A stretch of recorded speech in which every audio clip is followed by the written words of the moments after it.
La carte cadeau du magasin gifle au visage de Sierra, assise, figée, dans le restaurant chic pour son 30e anniversaire. Les rires et les taquineries fusaient autour d'elle, et sa sœur aînée, Ava, essuyait des larmes d'amusement de ses yeux en commentant le style de vie frugale de Sierra. À cet instant, Sierra décida de briser la perception superficielle que sa famille avait d'elle. La carte en plastique bon marché lui brûlait la paume, symbole de leur mépris.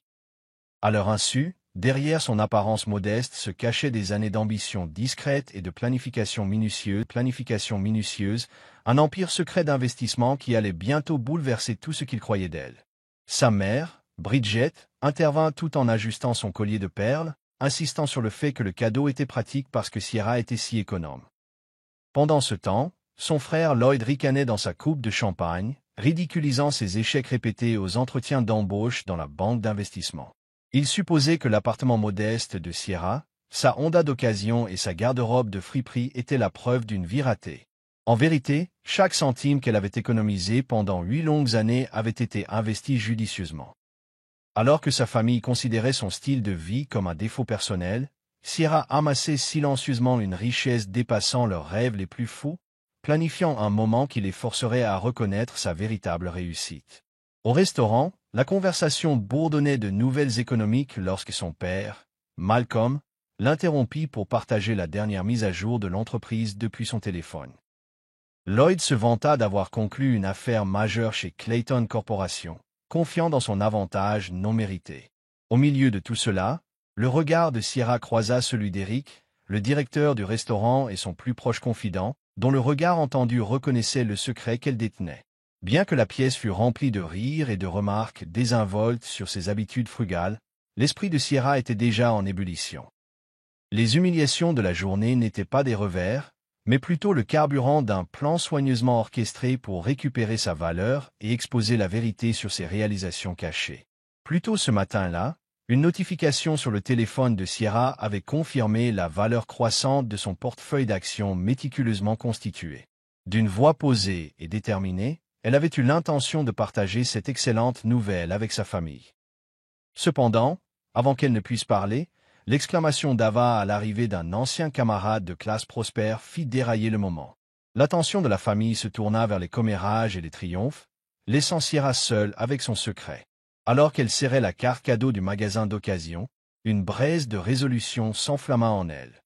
Il ne s'agissait pas simplement de fierté. C'était un moment décisif où elle jura de renverser leurs suppositions méprisantes et de révéler le véritable pouvoir derrière son apparence discrète. Après le repas, alors que Sierra quittait le restaurant, son téléphone vibra, un appel de son avocat. D'une voix basse et urgente, elle apprit qu'elle était désormais l'actionnaire majoritaire de Clayton Corporation. Cette percée était l'aboutissement d'années d'investissement discret et d'un dévouement acharné. La carte cadeau même, qui avait autrefois symbolisé le mépris de sa famille, servait maintenant de marque-page dans les documents de prise de contrôle qui allaient bientôt changer sa vie. Chaque bord de ce plastique bon marché résonnait des souvenirs de moqueries et d'épreuves, et maintenant il rappellerait à tout le monde que sa persévérance avait enfin porté ses fruits. Les graines de la vengeance avaient fleuri en un pouvoir indéniable. Plus tard dans la soirée, dans son modeste appartement d'une chambre, Eric arriva avec une bouteille de champagne chère et 2 élégantes coupes. Le petit espace, encombré de rapports financiers et de documents secrets, contrastait vivement avec les somptueuses demeures de sa famille. Autour du champagne, Sierra raconta le déjeuner humiliant et la piqûre de la carte cadeau du magasin d'occasion. Eric, à la fois compréhensif et pragmatique, l'écouta détailler comment chaque remarque désobligeante et chaque rire méprisant l'avait propulsé vers ce moment. Dans l'intimité feutrée de son salon, leur conversation passa de l'amertume à la résolution. À chaque gorgée, le poids du passé commençait à s'alléger, remplacé par une promesse de châtiment et de renouveau.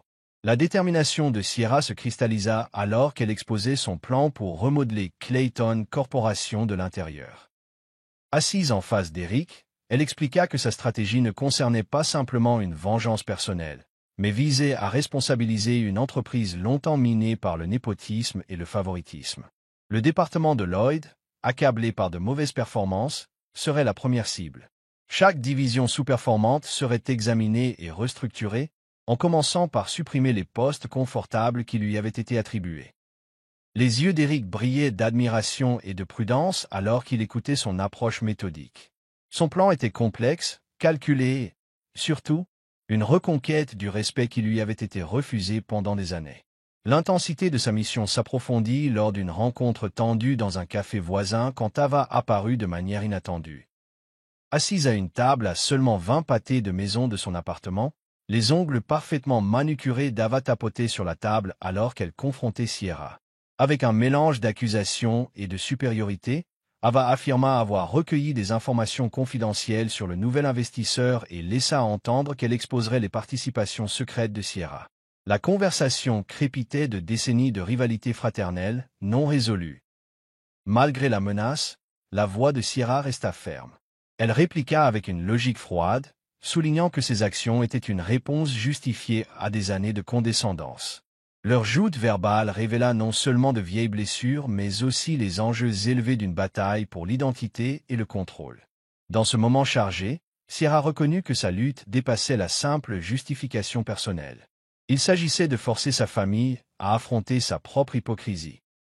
Tiraillée entre le désir de vengeance et l'espoir d'un respect sincère, elle confia à Eric que c'était le moment d'arrêter de se cacher. La poursuite acharnée du succès avait toujours été la sienne, seule, même si les attitudes méprisantes de sa famille aggravaient son isolement. Debout là, dans le café, l'attention crépitant dans l'air, elle fit un vœu silencieux. Sa vraie valeur ne serait plus mesurée par leurs critères superficiels. Au lieu de cela, elle laisserait ses réalisations parler, forçant sa famille à la voir enfin telle qu'elle était réellement. Le lendemain, chez Clayton Corporation, Sierra mit son plan en œuvre par un seul acte décisif. Une note de restructuration ciblant le département sous-performant de Lloyd. Via un flux vidéo anonyme, elle présenta des indicateurs de performance détaillés qui laissèrent les membres du conseil visiblement mal à l'aise. Les chiffres brossaient un tableau sombre. Une division fonctionnant à une perte de 40% pendant 3 trimestres consécutifs. Avec une clarté précise, la note exigeait des comptes et un changement immédiat. Le conseil fut stupéfait par les révélations, et des rumeurs de représailles se répandirent rapidement dans l'entreprise. L'intervention calculée de Sierra signalait que le favoritisme et le copinage n'avaient pas leur place ici. Ces actions étaient une mesure corrective attendue depuis longtemps, née d'années de luttes silencieuses et de preuves méticuleusement recueillies. Dans les couloirs du siège social, l'incertitude et l'anxiété se propagèrent parmi le personnel. Lloyd, qui avait longtemps profité d'un traitement de faveur, se trouva pris au dépourvu par cet examen soudain. Sa position autrefois serait maintenant soumise à un examen implacable. Chaque décision, chaque statistique financière était disséquée avec la précision d'un scalpel. Par son canal sécurisé, Sierra observait le chaos qui se déroulait avec une satisfaction tranquille. La salle du conseil, autrefois un havre de privilèges incontestés, s'était transformée en une scène de reddition de comptes.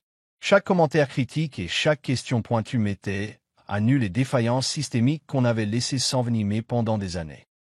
Le nouvel ordre était en train d'être imposé, et personne ne pouvait ignorer le changement de pouvoir. Au fil de la journée, un dîner de famille d'urgence fut soudainement programmé pour le soir. Le message de Bridget, teinté d'inquiétude face au comportement préoccupant de Sierra, remplit la conversation de groupe familial. Malgré le barrage de SMS, des supplications de Lloyd à l'aide aux menaces à peine voilées d'Ava, Sierra resta imperturbable. Le dîner n'était pas une simple intervention, mais le prélude à une confrontation qui se préparait depuis des années. Chaque message et chaque appel téléphonique soulignait la vérité inéluctable, le temps des faux-semblants était révolu. Alors que ses proches s'empressaient d'élaborer un plan pour la maîtriser, la résolution de Sierra ne fit que se durcir. Demain, en présence de sa famille et de ses collègues, la vérité sur ses capacités serait révélée au grand jour. Alors que le soir tombait, Sierra se prépara pour le dîner de famille avec un mélange de détermination et de calme résolution. Vêtue d'un tailleur élégant, acheté par ses propres moyens, qui témoignait d'une réussite authentique plutôt que d'une richesse héritée, elle se sentait à la fois vulnérable et puissante. Eric l'accompagnait, sa présence étant un rappel constant qu'elle n'était pas seule. Leur trajet vers le restaurant chic fut marqué par un silence tendu, ponctué uniquement par leur compréhension commune des enjeux. Les pensées de Sierra retournaient aux humiliations de la journée, aux rires moqueurs, aux commentaires méprisants et à la victoire secrète qui la propulsait maintenant en avant. Chaque pas vers le restaurant était un pas vers la reconquête de son identité. À l'intérieur du restaurant, l'atmosphère était lourde d'une tension inexprimée alors que la famille de Sierra attendait son arrivée. Le ton désapprobateur de sa mère, la manière sèche de son père et les regards suffisants d'Ava, combinés à l'attitude anxieuse de Lloyd, créaient une scène oppressante. Malgré l'hostilité latente, Sierra conserva une apparence calme. Alors qu'elle prenait place, la conversation à table se tourna vers son comportement préoccupant, chaque membre de la famille étant impatient de critiquer. Pourtant, sous la surface de leurs mots se cachait une douleur profonde, une histoire de négligence et de favoritisme longtemps dissimulée. Dans ce moment chargé, la scène était prête pour une confrontation inévitable qui forcerait chaque secret à être révélé. Le dîner prit une tournure dramatique lorsque Sierra sortit son téléphone pour révéler la vérité derrière sa vie secrète. Calmement, elle fit défiler son portefeuille d'investissement, affichant les chiffres impressionnants qui confirmaient sa participation majoritaire dans Clayton Corporation. Sa famille était visiblement ébranlée. La voix de son père vacilla et le visage de Lloyd pâlit d'incrédulité. La carte cadeau même, qui avait été un symbole d'humiliation, reposait maintenant à côté de ses dossiers numériques, un rappel brutal du chemin parcouru du ridicule au pouvoir indéniable. À chaque mot, Sierra démantelait les suppositions qui l'avaient confiné si longtemps, prouvant que son succès reposait sur un travail acharné, des sacrifices et une détermination qui ne pouvaient plus être niés. Le ton mesuré de Sierra devint plus incisif alors qu'elle racontait des années de sous-estimation et de négligence.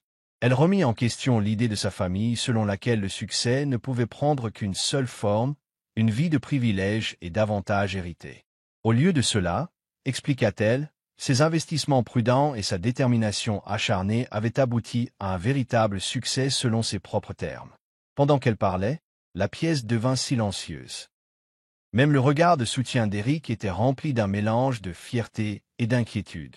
À chaque phrase, Sierra ne se contentait pas de défendre ses actions, mais exposait également l'hypocrisie d'une famille qui avait célébré des réalisations superficielles tout en ignorant ses triomphes durement acquis. Ces paroles résonnèrent comme un appel attendu depuis longtemps à la reddition de comptes. La tension monta encore lorsque Lloyd, la voix tremblante de colère, se mit à crier son désarroi. Il accusa Sierra de trahir la famille et de saper tout ce qu'ils avaient construit ensemble. Au milieu des cris, Ava intervint avec des menaces et des accusations, désespérée de garder le contrôle du récit. La salle à manger explosa en un mélange chaotique d'accusations amères, de répliques défensives et de regrets inexprimés. Malgré la tempête émotionnelle, la résolution de Sierra resta intacte. Elle savait qu'exposer sa vérité forcerait chaque membre de la famille à affronter ses propres manquements. La confrontation, aussi douloureuse soit-elle, marqua le début d'une transformation qui pourrait enfin réparer les fractures au sein de la famille. Lorsque le dîner se termina finalement dans le désarroi, Sierra et Eric quittèrent le restaurant ensemble. Dans le calme de la nuit, alors qu'ils s'éloignaient du chaos, Sierra réfléchit aux événements tumultueux de la journée. La piqûre de la carte cadeau du magasin d'occasion avait été remplacée par un sentiment de libération. Bien que les mots durs et la trahison de la famille résonnassent encore dans son esprit, elle se sentait plus légère, sachant qu'elle avait fait le premier pas vers la reconquête de son identité.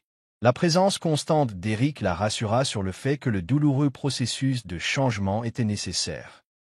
Dans ce moment de solitude, elle réalisa que parfois les plus grandes victoires ne viennent pas de la vengeance, mais du courage de dire sa vérité.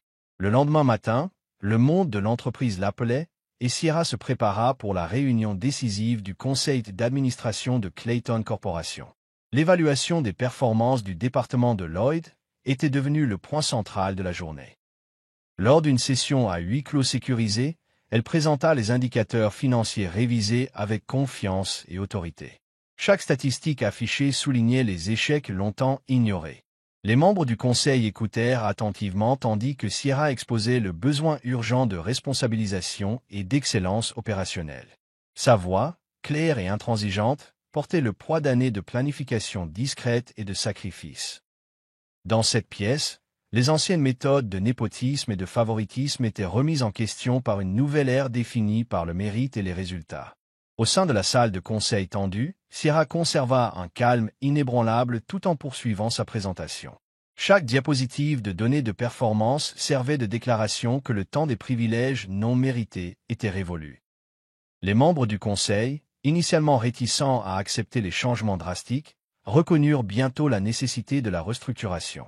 L'analyse précise et les directives claires de Sierra mirent à nu les inefficacités qui avaient permis au copinage de prospérer. Bien que certains aient tenté de s'accrocher au passé, son ton autoritaire ne laissait aucune place au doute. Il ne s'agissait pas d'un acte de vengeance personnelle, mais d'une correction attendue depuis longtemps d'une défaillance systémique. Alors que la réunion touchait à sa fin, il était évident qu'un avenir nouveau, plus responsable, commençait à prendre forme chez Clayton Corporation. Après la réunion du conseil, Sierra sortit dans l'air frais du matin, ressentant un mélange de triomphe et d'appréhension. Eric attendait dehors, son expression un mélange d'inquiétude et de fierté. Ils échangèrent quelques mots discrets sur les victoires de la journée et les défis qui restaient à relever. Dans ce bref instant, Sierra s'autorisa un rare sourire en regardant le bâtiment imposant de l'entreprise, symbole du changement qu'elle avait mis en œuvre. Le poids des années passées dans l'ombre commençait enfin à se dissiper. Bien que la route à venir soit difficile, elle savait que ses actions audacieuses avaient redéfini son avenir. Tant dans les affaires qu'au sein de la famille fracturée, elle était déterminée à réparer. Alors que le crépuscule tombait, Sierra retourna à la maison de son enfance, la carte cadeau du magasin d'occasion toujours serrée dans sa main. Rappel doux amer des blessures passées et catalyseur de sa transformation. Debout devant la porte d'entrée familière, elle sonna et sa mère, Bridget, ouvrit, les yeux embués de larmes remplies de chagrin et d'espoir. Dans le salon, Lloyd était assis tranquillement tandis que le reste de la famille était absent, dispersé par le tumulte de la journée. Sierra offrit la carte cadeau à sa mère comme un geste symbolique, une promesse qui ne se cacherait plus derrière des façades. Dans ce moment calme et poignant, l'avenir de la famille, bâti sur l'honnêteté et la croissance, commença à prendre forme.